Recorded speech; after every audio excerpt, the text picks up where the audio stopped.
Healing Minds and Souls, a faith-based community dedicated to bringing trauma-informed care to the North Nashville community and surrounding areas through education, resources, and building relationships to develop healthy and a holistic community. Pastor Ella Clay will be talking about how we can stop allowing fear to overtake us regardless of our past, present, or future. Come and learn how to recognize signs and symptoms of trauma as we understand the emotional, physical, social, and spiritual impact of traumas. We will unpack the meanings of vicarious traumas and how to avoid moral injury as we actively avoid re-traumatizing ourselves and others. Let's learn together how to navigate life challenges of grief, trauma, pain, and/or isolation, and discover our innate strengths of courage, kindness, trust, perseverance, and become better equipped to experience a newfound confidence by not letting circumstances define our current existence or future selves. Join our show today with Pastor Ella Clay.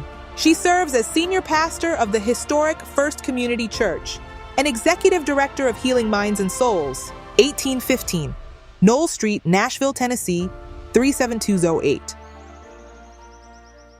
Hello, we welcome you to Healing Minds and Soul podcast. We're located at 1813 Knoll Street, Nashville, Tennessee, 37208. We are a trauma-informed care community where we provide educational classes, resources, and establishing holistic relationship. Now a word from our sponsor. Are you looking for a way to successfully advertise your business or ministry? Look no further than North Nashville's online TV station. Our platform gives you the opportunity to showcase your business or ministry to a wide range of viewers. With our advertising service, you get access to creative professionals who can help spread your message and reach potential customers in a cost-effective manner. We understand the importance of creating an impactful advertisement, and we are committed to helping you achieve your goals. Are you looking to watch some of your favorite family TV shows like The Dick Van Dyke? The Dick Van Dyke Show. Starring Dick Van Dyke. Lucy.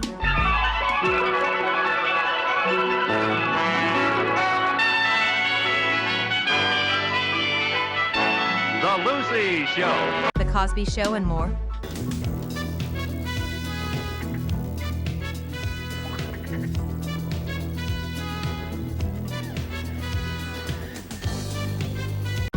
Look no more.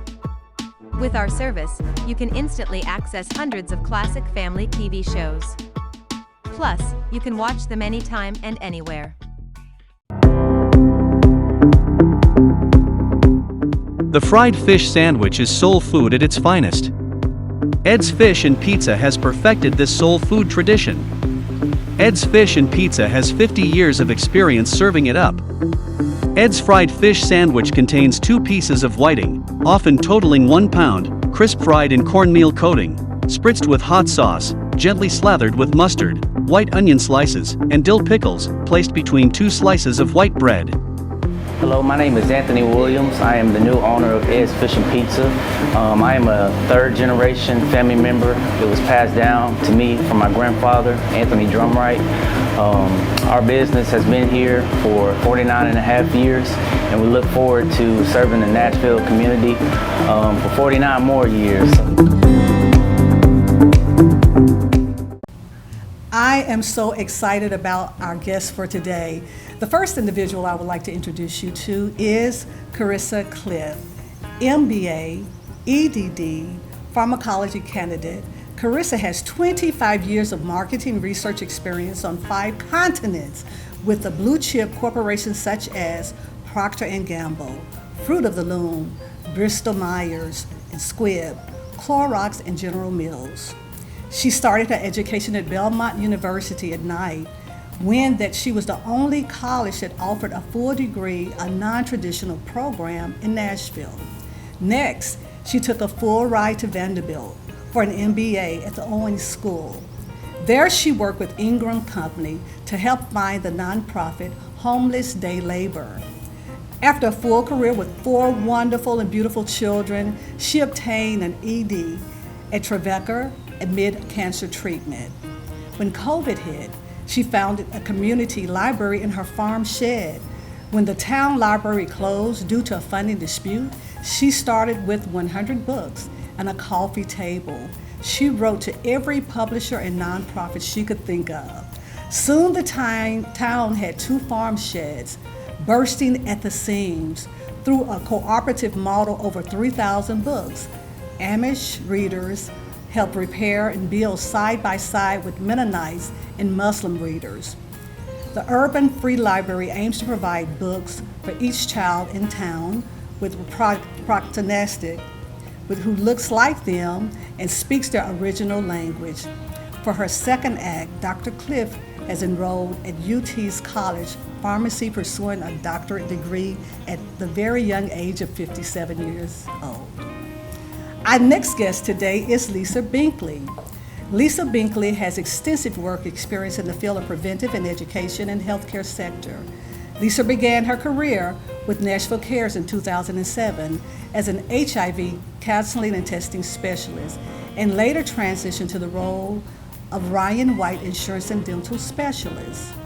In 2014, there she was promoted the role of Associate Director Preventive and Education, and in December of 2021, they became the Director of Prevention and Education at Nashville Cares.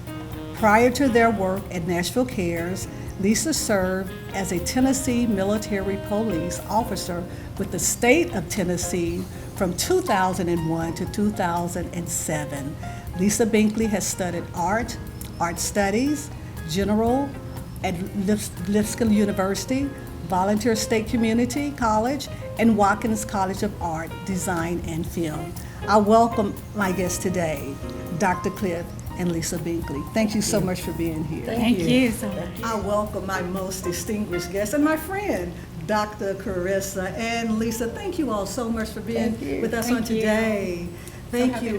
Thank you for inviting us. Yeah. Absolutely, absolutely. So, you come by the way of Nashville Cares organization. I do. An organization that engage, educate, and empower, uniting to end HIV and AIDS in Black communities. That's right. What a large work that you all are doing. Yes, ma'am. It is a mission.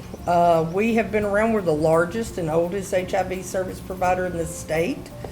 We have been around, it's 39 years, almost 40. Well, almost 40. But yes, we are working hard to end the epidemic. Nashville Cares has been pivotal in lowering HIV positivity rates in the state, providing free testing to all communities, and most recently we purchased a mobile medical unit so we could address individuals and communities that are at higher risk because they're disproportionately affected by everything, houselessness, joblessness. You know, it's our mission to make sure that anyone that wants testing has access to testing, anyone who needs services can access services through us, and that we do our best to educate the community so one day I don't have to have a job. I'll go learn to be a pharmacist. That's right, just like our friend Dr. Carissa. It's really easy. Yeah, you'll like To be a it. pharmacist? Yeah, Oh, super okay. easy. You didn't have a Tylenol the day I needed one, so what kind of pharmacist are you? I have been knowing Dr. Carissa for so many years, have known her family and her beautiful, amazing, smart children just like she is. And as looking at your bio, I was so intrigued of the various sectors that you have worked in. You come with so much amazing information and so much education. How many doctoral degrees do you have? Oh, I'm just working on my second one. It's only the second doctoral degree. Everybody needs a second one, and what's so funny is I sing a little bit, and I've known this one fellow for over 25 years, and just last week I walked in from work and had my uniform or my outfit on. He said, "Oh, I didn't know you had a real job." I've disguised myself pretty well for a long time. But yes, my passion has been learning and to continue to learn. And I've been living in rural Kentucky. My children have been down here in Nashville, and now Madeline has spread her wings to Washington, D.C. But I was living there, and I was amongst a group of people that have very high literacy rates on one hand with the Amish and with the Mennonites, but then the vast majority of the other people have very low literacy rates. And in fact, 65% of the children in that area are on free lunch. So that was why I started the library up in Auburn, Kentucky. And what was interesting is I was making a lot of acquaintances and friends, and some of the Amish and Mennonite men would come to me and ask me about medicines that their wives should be taking, and asking me very complex questions about heart medications and blood pressure medications, and they don't really subscribe to Western medicine. And I was a little bit overwhelmed as to why they came to me thinking that I knew this information, because I didn't have any training in it at all. And so I thought to myself, when a number of them came to me, I thought maybe they see something in me that I don't see in myself.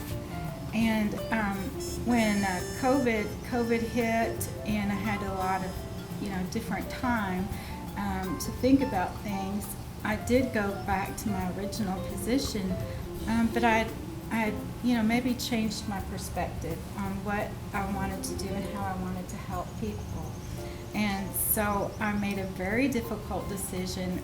Just to tell you, I just finished my taxes, and I'm not trying to explain about my previous taxes, but this year my taxes were a 4-figure income, and before that I had a 6-figure income. So it was a great leap of faith to decide to leave my corporate position and to pursue a doctorate in pharmacy, and actually took a year to learn things like organic chemistry and chemistry, because I didn't have any of that background before I came to Nashville to go to the pharmacy school here at UT. I was fortunate to get a scholarship, the Sarah Jean Pendleton Park Scholarship, to do those prerequisites, and that gave me faith beyond my own faith. I think that I could accomplish it.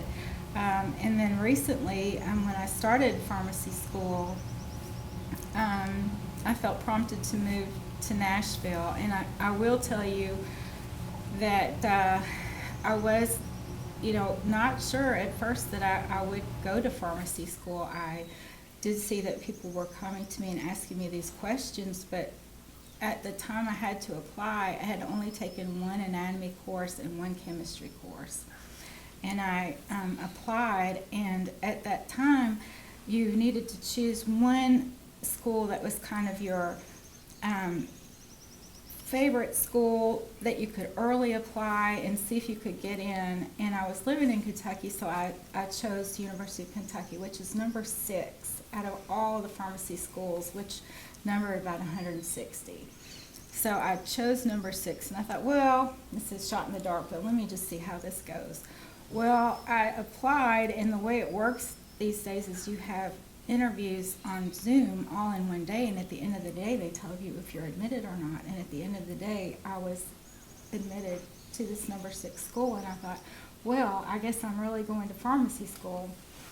And then they contacted me from UT after they found out I'd gotten in at University of Kentucky, and they said, did you know that it's cheaper to come to University of Tennessee out of state than it is to go to University of Kentucky in-state? And what they didn't know, that my children were actually here in Nashville. So to come down here would mean that I'd be close to them. So I made the decision to apply and then come to UT.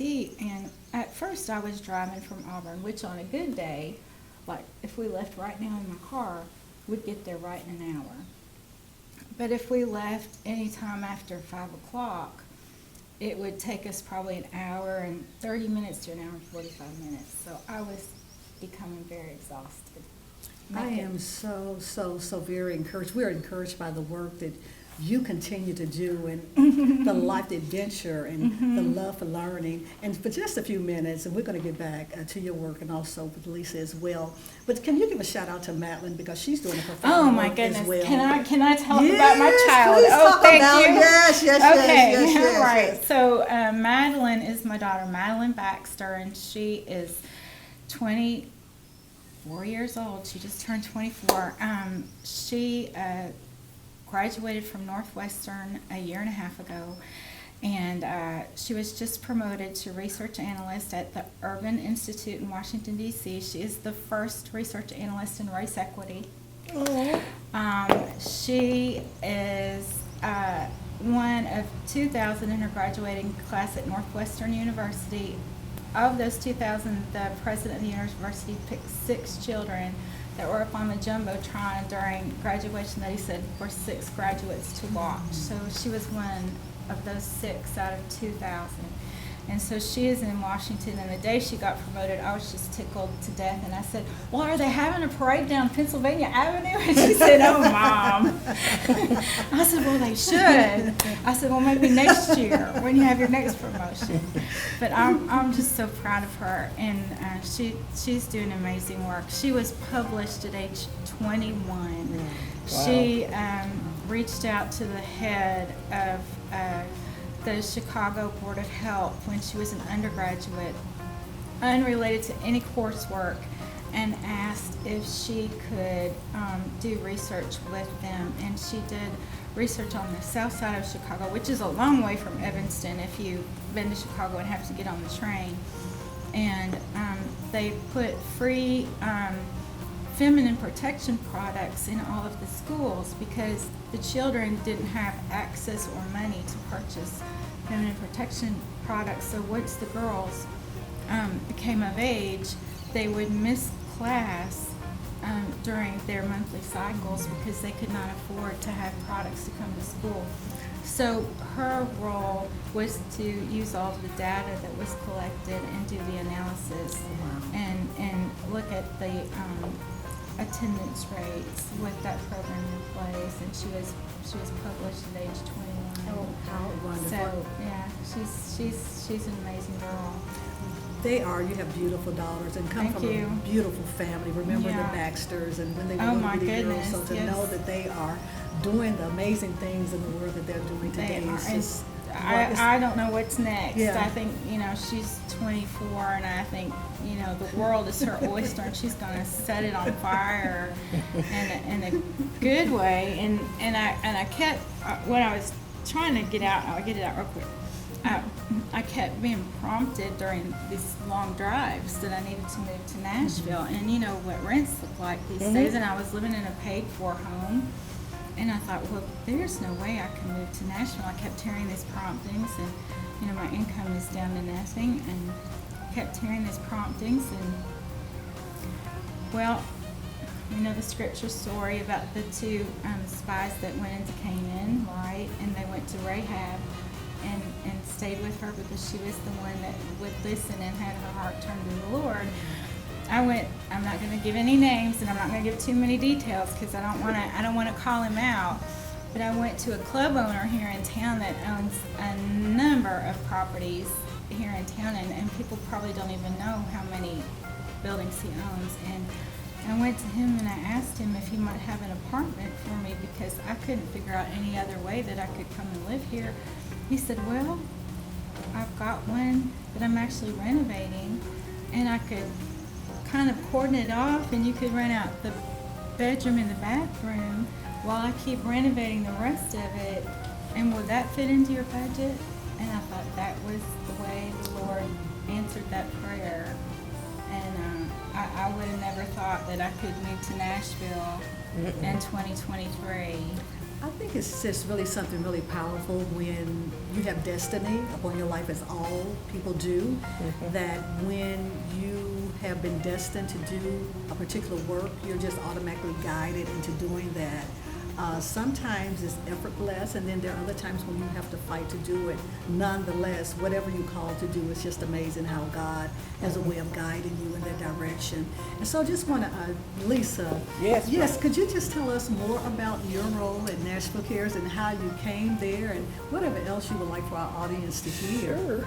It's kind of an interesting story of how I came there, but like you said earlier, I was working in law enforcement. I had worked as a police officer, and after 9/11, I wanted to do something bigger, so I decided to be an air marshal.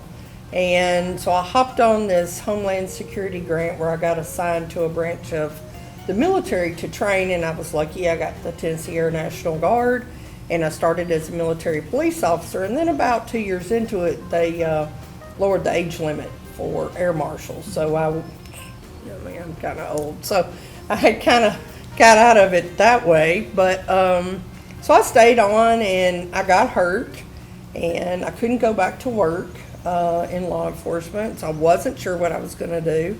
And I had a roommate at the time who was doing her master's, and she was doing volunteer work at Nashville Cares, and she called me one day and she said, "Hey, this Nashville Cares place is hiring, maybe you should apply." And I was like, I don't really know anything about Nashville Cares. And she's like, "Well, maybe you'll get it, just come out here."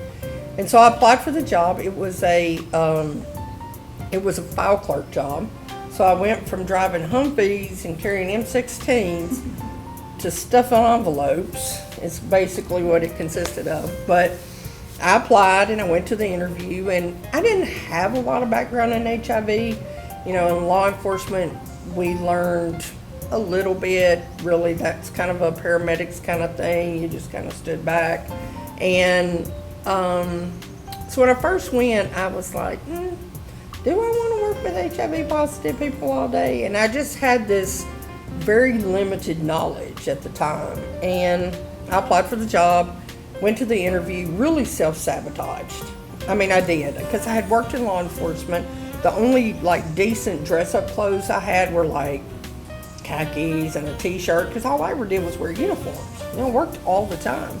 And so I went to the interview, and they were like, "Well, tell us what you know about Nashville Cares." And I was like, nothing.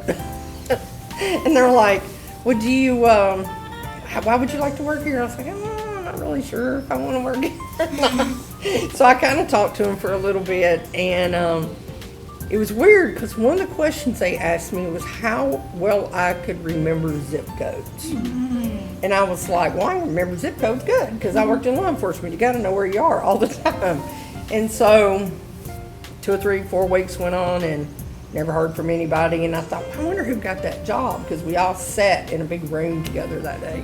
So I looked online and it said, file clerk, Lisa Binkley. And I was like, wonder how many Lisa Binkleys came to that job interview. So I sent myself an email that had my email address. And I said, "Dear Lisa Binkley, congratulations on your new job. I hope you have a wonderful career with Nashville Cares." And within about 2 seconds, the lady that interviewed me called me and said, "Nobody called you?" And I was like, "No." And she said, "Well, you're hired." And I was like, "You sure you remember who I am?" And she said, No, we want you. We want you because you can remember stuff really well." And so I started, and I still even then was kind of like, you know, our clients were coming in and just didn't know enough about HIV that how do you get it? Like, what should I be afraid of? I'd go all day and not drink out of the water fountain. I wouldn't go to the bathroom. I mean, just really, now I look at it and just ignorant. It was just ignorance is what it was. But I did my little file clerk thing for a while, and I was trying to figure out how do you balance where all that extra adrenaline's supposed to go. And they gave me an office mate. And so a really good friend of mine now, we've been friends for a very long time, but they came in and sat next to me and said, "Did they tell you I was HIV positive?" And I was like, not so much. No, they did not. Good news. And so I started talking and learning more about what they had endured as an HIV positive person. And then I had been there maybe 6 months, and they came in and said, "Hey, we're going to promote you." And I was like, these people are crazy. I don't know what I'm doing. So they put me over paying premiums for people on Ron White. Ron White is the money that subsidizes so HIV positive people can get access to care and insurance.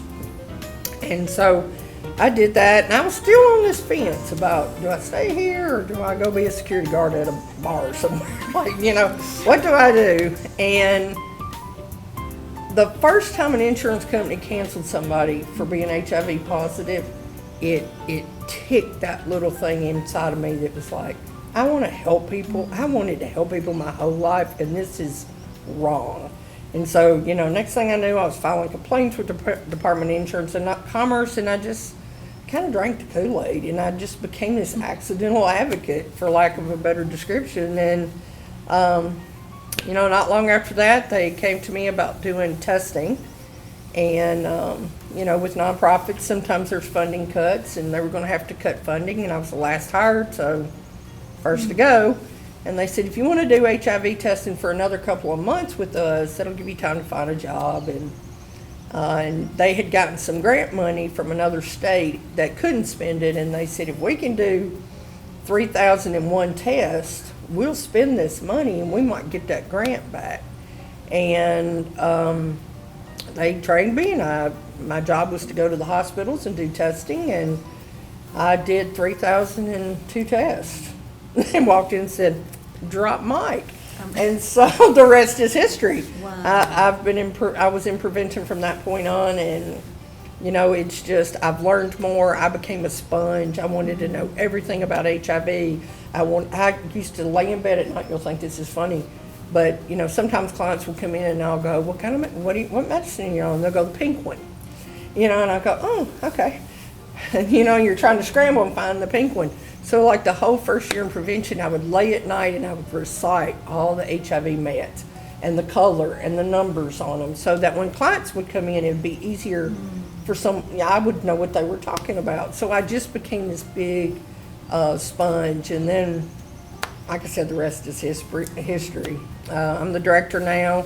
I manage all of our prevention programs, our testing programs. We do syringe exchange. I manage that. I do all the educational programming. We have a program that's called Safety First that works with the treatment facilities and the halfway houses. We've started, during COVID, we got real creative. We started something called Testix and Chill. So it was for home test kits, and what we did was delivered them 24 hours a day. So if a person wanted to get tested and couldn't get out because of COVID, we dropped them off. We came up with something called Johnny on the Spot Prime, which was a free 24-hour condom delivery. Kind of played off a couple other companies. We won't say their name because I don't want them to know about me. But anyway, it gave me the opportunity to kind of tap into all that arty stuff that I did when I was going to school. And we're a huge prevention portfolio, but we're a small team. There's 8 of us. So I like to say we're small but mighty. Small but very powerful. Very powerful. Certainly, thank you for your advocacy and all of the work that you have done throughout the years. I remember actually when HIV/AIDS first came on the scene. Matter of fact, one of my deeply beloved friends transitioned due to AIDS. So I certainly remember the panic that society was in during that particular time. And so I am grateful, and society should be really thankful for all of the work that has gone on to bring us to this point where it is not a death sentence now. Not anymore. And so again, with the work that you all have done and that you're doing, it's helping society in just amazing ways. So could you share with us the difference between, is it HIV/AIDS and HIV? Is there a difference? Yes, Okay, there could is you a share difference. with our audience? So HIV is actually the virus. That's the virus that you contract. Human immunodeficiency virus, so you have to be a human to contract it. AIDS is a syndrome. So that's something, because you're HIV positive and might have some other things going on, like a secondary infection, or maybe your viral load is really high, or your CD4 count's not real good. Those things, along with an HIV diagnosis, might give you a clinical diagnosis of AIDS. But it's just something on a piece of paper somewhere that says, because you're HIV positive and you have this, you now have this. But we can get people on medicine now. We can turn around. I mean, we get people sometimes with viral loads in the millions, but medicine is so advanced that we can put them on meds And usually somewhere between 30 and 90 days, we have them at viral suppression. And they never have to go to an AIDS diagnosis. We still diagnose people with AIDS because those are people who are untreated and may not know their HIV status. So that's why it's so important that people test. Because the sooner we can find out, the quicker we can get people on meds. Nashville Cares is one of the only clinics that does rapid ART, so that's rapid antiretroviral therapy. So what that means is if I diagnose somebody today, they'll see my HIV doctor today, they'll have their first labs drawn today, and they will go home with medication. So they're taking medicine and starting meds within 4 or 5 hours of diagnosis. Always within 72 hours, because occasionally you'll catch somebody on a weekend, and that's kind of hard because the clinic's closed. But within 72 hours, we have them already taking the antiretroviral therapy. So I would like to ask you, how readily is medication available for individuals that may not have proper insurance coverage? That's a fantastic question. And we have Ryan White to thank for that. If you don't know who Ryan White is, he was a young man who caught HIV because he was a hemophiliac and advocated for himself, and that's why they passed Ted Kennedy passed the Ryan White Act. And what that does is earmark money for people who are living with HIV so that they always have access to medication and they always have access to their medical doctor. If the person is insured, Ryan White will pay their premiums to keep them insured, because that's what we want. We want to keep them on insurance. If someone's uninsured, they have something called HDAP, which is HIV Drug Assistance Program. And what they do with that is they'll cover HIV meds and HIV doctors until we get to open enrollment, and then we set them up on insurance, and then again, Ryan White steps in and pays for those premiums so they can stay on insurance. Awesome.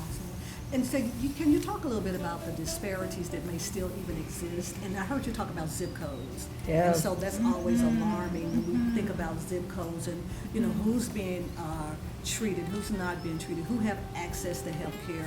What are the disparities that exist? Can you share about that? Yeah, absolutely. It's funny that you brought up zip codes. We have diagnosed a lot of people since COVID. When we first started using the home test kits, we diagnosed a lot of people diagnosed themselves at home. Then they came to us for confirmation and treatment. But as 2020, COVID started, I started tracking stuff. And I'm not really a geek, but I got kind of geeky because I dug into the guts of Google Earth. And what I did was I dropped pins on people we diagnosed or anyone that we ran into in the community that was lost to care and not on medication. And from that, we determined that we have a very prominent hotspot in the Antioch zip code. So that's 37211. I can't think of the other one now. If you hadn't asked me the zip code, I could have told you, and that's the whole reason I got hired. But it's a very prominent hotspot. We have a location, we have a second location that we opened that's actually in the Antioch area. So we're trying to address that. But, Black and brown communities, in the last 6 months, we've diagnosed several Hispanic, even a Hispanic family. So, they're disproportionately affected. And some of that is talking about HIV. Black communities historically don't like to talk about it. We're involving the Black churches now, and we're going into the congregations and we're bringing awareness around testing. There's still stigma. There's a lot of stigma in the Black and brown communities. People are moving here at an alarming rate. In Nashville, a lot of times people are diagnosed in other countries and then are afraid to tell that they're diagnosed here, or that they were diagnosed somewhere else, so then they're here and they're not treated and they're not getting care. So part of Nashville Care's main focus right now is addressing those who are disproportionately affected by lack of insurance, lack of medical care, financial struggles, homelessness. That's part of the reason we started the SSP program, because those are individuals who are marginalized, You know, substance abuse disorder is an illness. Nobody wakes up and said, hey, I want to be a drug addict, or hey, I shouldn't have said addict, but people don't wake up and say, hey, I'm going to use drugs every day. So from that, we're finding more people who are positive. And again, those are communities who are, you know, on that marginalized group, and it's just super, super important. And a lot of it still is driven by stigma. I mean, stigma's terrible, and it's 2024. You know, we have a preventative medicine now. You can take a pill every day and never catch HIV. So is the pill PrEP? I read. PrEP. Okay, can you share about? And Yeah. I want to get back, and I want to see how Dr. Carissa got involved in this Sure. work as well. Yeah, we're friends now. She We sent me. are. She's the first person to tell me Merry Christmas this Oh my year. goodness. Really? Yes, you are. Before my staff, everyone. Oh, First wow. you. High five on that. All right. But yes, we do have a preventative medication. It's called PrEP, pre-exposure. So what that is you can take a pill every day. It's med compliant, so it's kind of, think of it like high blood pressure medicine and diabetic medicine. If you have those things, your medicine keeps it from your blood pressure going up, or it keeps your sugar regulated. Same thing with PrEP. What PrEP does is, if this is your immune system cell, right? So there's the outside part of your immune system cell is what HIV is attracted to. So what PrEP does is it kind of puts a little raincoat on it so it cannot see it. So if a person's infected, it just kind of bounces around in their system, and because we've manipulated with the immune system with the medication, HIV just dies off and it has no way to replicate. That is phenomenal. Oh, it's amazing. Absolutely And there's, phenomenal. you know, there are targeted demographics that should absolutely, without a doubt, be on PrEP. If you're a man having sex with another man, you should be on PrEP. If you're an IV drug user, you should be on PrEP. If you're, So do you just recommend someone just, if they have, again, different sexual partners, to automatically go to their physician and ask to be administered PrEP? yeah, I mean, you can go to your regular primary care. I urge people to contact a clinic that specializes in PrEP. Nashville Cares has a clinic. We have our own clinic now. We specialize in PrEP because there's a lot of blood work that goes with PrEP. They do want to monitor things. Any medicine's not benign. She can tell you there are side effects with some things. So we want to make sure you're not taking something that's going to affect you long term. But yeah, I mean, if you're sexually active, you should look into PrEP and see if something like PrEP is beneficial to you. We have a high positivity rate. So what would the side effects be? Most of it's gastrointestinal at the beginning. Long term, with any medicine, there's possibilities. Things have to go through your body. Sometimes it can play a little trick on your kidneys, but they monitor that. Every 90 days, they're going to do lab work. They're going to make sure that your levels are staying the same. They check your creatine. They want to make sure that PrEP is not affecting you negatively in any way. And even, let's say, for example, there's 2 PrEP or 3 PrEP medications, but mostly we use Truvada and Descovy. Descovy is not as hard on the kidneys, but it's not approved for women. So only women can use Truvada. So there's all these safety nets put in place that we monitor you the whole time to make sure, and at some point, if it starts to affect you, just pull you off of it. It stops working when you stop taking it. Or you may get in a relationship and find Mr. or Mrs. Right, and then it's not something you need anymore. But it's the difference in an HIV infection. I mean, it will, without a doubt, prevent you from contracting HIV. Now, what it won't do is stop other STIs. Right.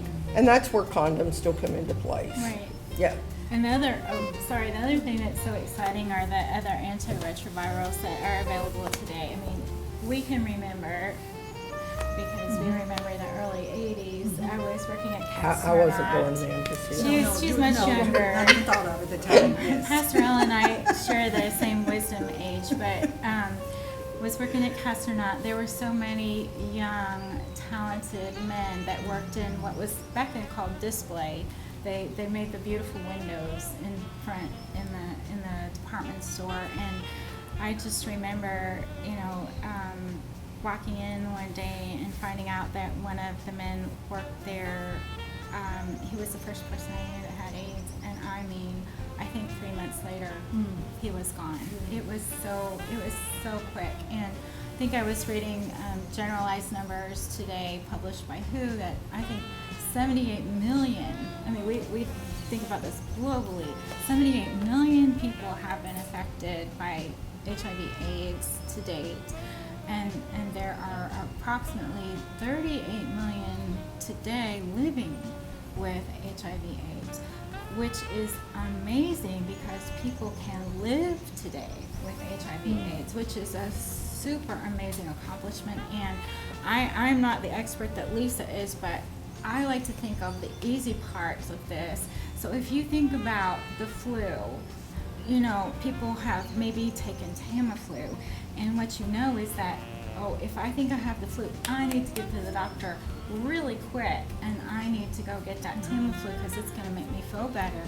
Or if I have made, you know, a poor judgment and I've had unprotected sex, I need to go get some testing, maybe get on PrEP in case I think I'm going to make another decision if I'm not positive. But if I am positive, I need to get on one of those antiretrovirals, you know, that can help me out. I work at the VA pharmacy now as an intern, as part of my schooling, and it was just I was working this weekend, and a gentleman came up and he handed me his script, and it was for a triple combination antiretroviral, and I said, I was so excited because he looked so healthy, and I was like, I'm so excited to see you, and I haven't seen this prescription before, and when you leave, I'm going to look it up because I'm in school. Is that okay? And he was like, oh, sure. And I said, you know, how long have you been on it, and how have you been doing? And he's like, oh, this is great, and I've been on it for, you know, this many years, and it's just, to me, so exciting to see how people are really living well and thriving on these antiretrovirals, and what a miracle they are really today in our society. I do come to Pastor Ellie's church. I also grew up in another faith, and I sometimes go there in the Nashville congregation, and I was there one day, and this beautiful woman, and I'm so bad with any kind of names that maybe aren't the ones I grew up with, but her first name is Celestine, and she's a doctor at Vanderbilt, and she has her own virology lab. You probably know her. But I was just chit-chatting with her probably when I should have been listening or being reverent. But couldn't have been me at church. I don't know who that was.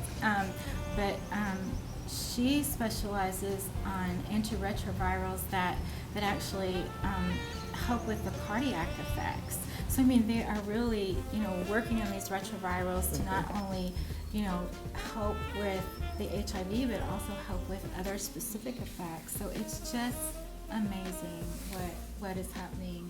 And you know, not only do we have a preventative, but we also have a post-exposure. So if someone gets in a situation where they think they may have been exposed, or someone calls and said, hey, I meant to tell you yesterday, but I didn't, there's a medication called PEP, and it has to be taken within 72 hours of the exposure, but it will prevent an HIV infection. So we have all these things, and now we know if a person's HIV positive and they're on medication and they're virally suppressed, it's impossible for them to pass the virus. So that's what U equals U. Sometimes you'll see the commercials late at night. They'll run a Biktarvy commercial, which is an HIV med, and they'll run PrEP or PEP for Descovy, and then the new big ones are they're running the ads about the injectables. We have an injectable PrEP. We have an injectable HIV medicines. You don't have to take a pill every day. So it's just so many things are available, and just to be at a place where a person can take a medication, be virally suppressed, and they don't have to worry about passing the virus to someone, I just can't imagine how freeing that must feel for them, because they've not only carried the stigma, but just the shame that they thought they had to carry because they contracted something that, but for the grace of God, any of us could have caught at some point in our life. Wow, this is just so informative and educational for our audience, and we are grateful, deeply grateful that you're here on today. As we come to a close, what will be your final remarks to our audience? I know you have a great day that's coming up, February the 7th, I think, Yes. where Yes. you're educating our community. Yes. And so could you speak about that so you will let the audience know? So February 7th is National Black HIV and AIDS Awareness Day. We want to make sure everyone knows about that day. And we want to make sure that if you have any thoughts about exposure, that you please have yourself tested, that you make it available to yourself to protect yourself, to get the medicines that are available, that you can live a healthy life, and that if you are thinking otherwise, go ahead and have protected sex. That's the other thing, is protect yourself. I remember when my son was 17, and I wasn't sure if he was having sex or if he wasn't. My professor was the first director at Nashville Cares way back in the 80s, and there was going to be a free testing clinic at the projects across from what is now Martin Luther King. And so we lived way down in Franklin, but I said, hey Kev, my professor said there's this free testing clinic, and I said I wanted to go to support her, so will you go with me? And he said, well sure Mom, I'll go with you. And so I kind of like walked away so that folks could talk to him and it wouldn't be Mom telling him about, safe practices. And that's the other thing, that there are so many resources at Nashville Cares that young people that can come to, and everyone can work for themselves, but also I think for me it was important for me to take my son, and I know a lot of people have loved ones, and they would like to share that knowledge with their loved ones, or know about Nashville Cares to help someone that they love. Yeah. I would say my final thought is knowledge is power. I mean, if you don't know your status, you should know your status. The CDC says everyone should be just tested once in their lifetime. Most people should be tested yearly if you're sexually active. But the good thing about Nashville Cares is you can walk through our front door and you can see someone like you. We mirror our communities: black, white, gay, straight, trans, positive, negative. There's somebody in that building that can relate to you, make you feel comfortable, walk you through any kind of process. And, just sometimes it's hard to get up that, sometimes people just really struggle with coming, but you come to us, we're not going to judge you. We're there to give you information to make yourself sexually healthy. We want your whole body to be healthy, and you to be sexually healthy and be able to make good decisions. And we have a 24-hour hotline. I'm the one you're going to talk to. It was my idea, so it's my phone. But 24 hours, I'll answer HIV questions, PrEP questions, PEP questions. If you just need to cry for a minute, I'll answer you. I'm not a therapist, but I pretend like I'm one. 615-761-4474. Call us. We'll give you all the information. Come see us. Come see us on that day to test. We'll be out in the community in the mobile unit doing testing. Just do yourself a favor. Go and get tested. You'll be shocked at what peace of mind that'll bring you. Thank you all so much for the Thank work you. that you are doing. Yeah. Thank you so much. Knowledge is power. Thank you again so much for joining us, Healing Minds and Souls. Remember, no matter where we find ourselves, that you were created in the very image and likeness of God. For God so loved the world that he gave his only begotten Son, and whosoever believeth in him shall not perish, but shall have everlasting life. Thank you again. Looking forward to seeing you next week.